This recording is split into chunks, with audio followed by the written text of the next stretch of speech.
Ulang-ulang ulang. Assalamualaikum warahmatullahi wabarakatuh.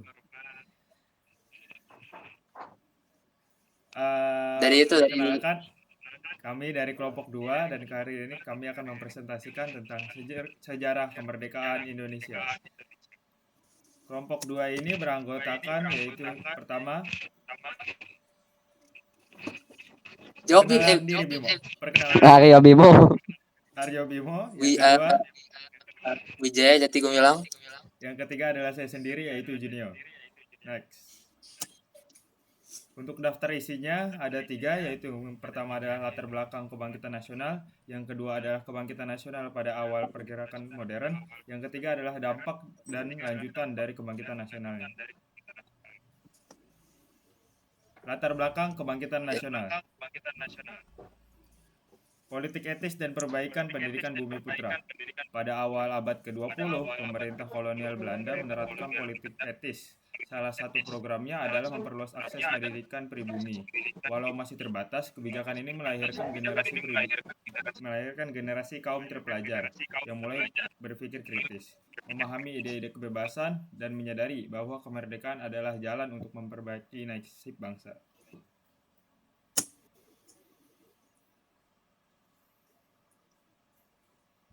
Peran media massa dalam kebangkitan kesadaran nasional.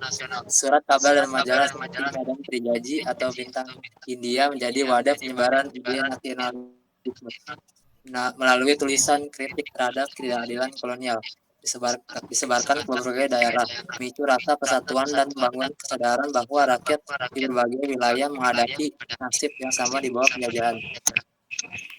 Yang ketiga, kondisi sosial dan ekonomi rakyat Indonesia.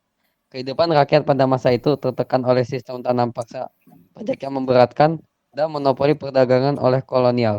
Kemiskinan meluas sementara sumber daya bangsa dieksploitasi untuk kepentingan penjajah. Keadaan ini menumbuhkan rasa ketidakpuasan dan memicu lahirnya gerakan perlawanan yang terarah pada cita-cita kemerdekaan. Selanjutnya adalah kebangkitan nasional, yaitu bagian kedua awal pergerakan modern. Yang pertama adalah lahirnya Budi Utomo. Budi Utomo adalah organisasi modern pertama yang menandai awal pergerakan nasional organisasi. Organisasi ini digagas oleh Wahidin Sudirohusodo untuk bergerak di bidang sosial, ekonomi, budaya, dan politik. Perkembangan organisasi kebangsaan bisa terdiri dari 3 organisasi, yaitu Sarekat Islam yang awal mula berasal dari Sarekat Dagang Islam yang didirikan oleh Haji Saman Budi di Solo, awalnya bertujuan melindungi pedagang batik pribumi dan persaingan dengan Tionghoa. Perkembangannya pada 1912 di bawah pimpinan POS Tejo Kroa Minoto menjadi Sarekat Islam dan berkembang menjadi organisasi massa terbesar di Hindia Belanda. Perannya adalah mengangkat isu politik, sosial, dan ekonomi, mendorong persatuan umat Islam dan rakyat Indonesia, didik kader pergerakan nasional. Dari Soekarno, semua musuh pernah terlibat. Yang kedua adalah Indische Partij, yaitu didirikan tahun 1912 oleh 3 serangkai, The West Dekker, Dr. Tipjo Mangunkusumo, dan Ki Hajar Dewantara.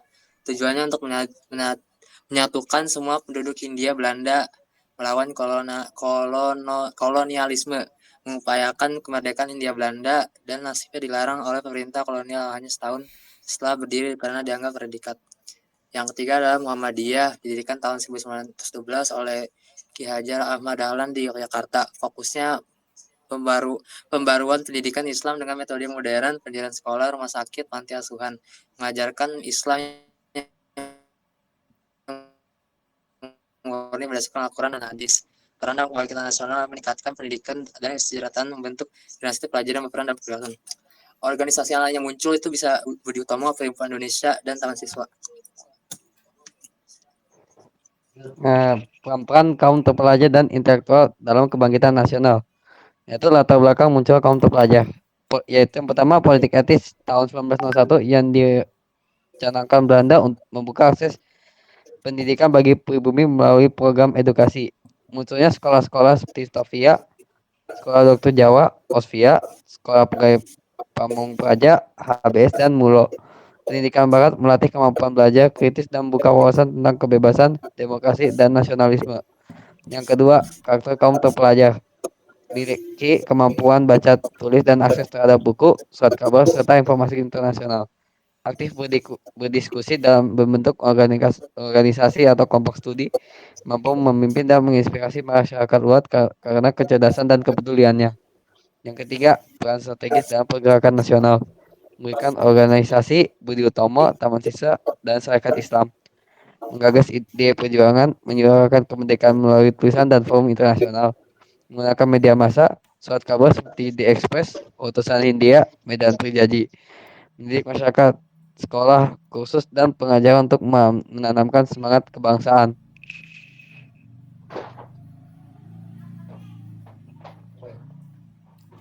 Tujuan pergerakan dan nilai kebangkitan nasional. Yang pertama adalah tujuannya. Tujuannya ada 4, yaitu meningkatkan hakikat dan martabat bangsa Indonesia. Yang kedua, menyadarkan rakyat akan pentingnya persatuan dan perjuangan kolektif. Yang ketiga ada mengurangi ketergantungan pada kolonial dan memperjuangkan keadilan sosial. Dan yang terakhir adalah menuju bangsa Indonesia yang mandiri dan berdaulat. Yang kedua ada nilai-nilai kebangkitan nasional, itu ada 4 juga, yaitu pertama adalah nasionalisme. Nasionalisme itu kesadaran sebagai satu bangsa yang memiliki nasib dan tujuan bersama. Yang kedua ada solidaritas, yaitu apa itu solidaritas? Yaitu menumbuhkan semangat kerjasama antar golongan dan daerah. Yang ketiga ada semangat belajar dan mandiri, mengembangkan pendidikan dan pengetahuan untuk kemajuan bangsa. Dan yang terakhir ada perjuangan tanpa kekerasan. Pergerakan pada awalnya banyak yang bersifat kooperatif dan damai. Terus yang ketiga adalah dampak dan lanjutan kebangkitan nasional.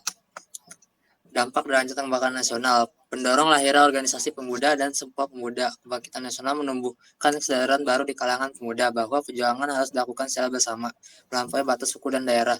Dari kesadaran ini lahirlah berbagai organisasi pemuda seperti Jong Java, Jong Sumatera, Jong Ambon, dan lain-lain. Puncak persatuan itu terjadi pada Kongres Pemuda II tahun 1928 yang melahirkan Sumpah Pemuda bersitakan untuk bertanah air satu, berasa satu, dan berbahasa satu Indonesia. Peristiwa ini menjadi tonggak penting persatuan nasional yang memperkuat arah perjuangan menuju kemerdekaan. Yang kedua ada Kongres Perempuan dan Emansipasi Nasional. Semangat kebangkitan tak hanya dirasakan oleh kaum laki-laki, tapi juga mendorong kaum perempuan untuk mengambil peran aktif. Pada tahun 1928 diselenggarakan Kongres Perempuan Indonesia pertama di Yogyakarta yang memperjuangkan hak pendidikan, perbaikan, kesejahteraan, dan penghapuskan diskriminasi terhadap perempuan. Gerakan ini memperluas makna perjuangan kemerdekaan, bukan hanya lepas dari penjajahan, tetapi juga membebaskan rakyat dari penindasan sosial dan ketidaksetaraan gender. Yang ketiga ada Volksraad dan aspirasi politik bangsa. Volksraad adalah Dewan Rakyat yang dibentuk oleh Belanda pada 1918. Sebagai bagian dari politik etis, awalnya hanya memberi peran terbatas pada pribumi. Tokoh nasionalis memanfaatkannya untuk mengkritik kebijakan kolonial dan menyuarakan kemerdekaan. Contoh tokohnya ada di Dr. Cipto Mangunkusumo, Muhammad Husni Tamrin, dan Abdul Muiz. Walaupun kekuasaannya terbatas, Volksraad menjadi wadah mengasah kemampuan politik dan diplomasi bangsa. Jadi kesimpulannya adalah kebangkitan nasional memupuk persatuan rakyat Indonesia lewat pendidikan, media massa, dan kesadaran untuk melawan penindasan kolonial. Dimulai dengan lahirnya organisasi modern seperti Budi Utomo pada 1908. Semangat ini berkembang melalui gerakan kebangsaan seperti Sarekat Islam dan Indonesia Partij, lalu mencapai puncak pada Sumpah Pemuda 1928. Peran perempuan dalam Kongres Perempuan dan perjuangan politik di Volksraad turut memperkuat fondasi yang kelak mengantarkan bangsa menuju kemerdekaan. Sekian dari kelompok 2. Mohon maaf jika ada kesalahan. Wassalamualaikum warahmatullahi wabarakatuh. Waalaikumsalam warahmatullahi wabarakatuh.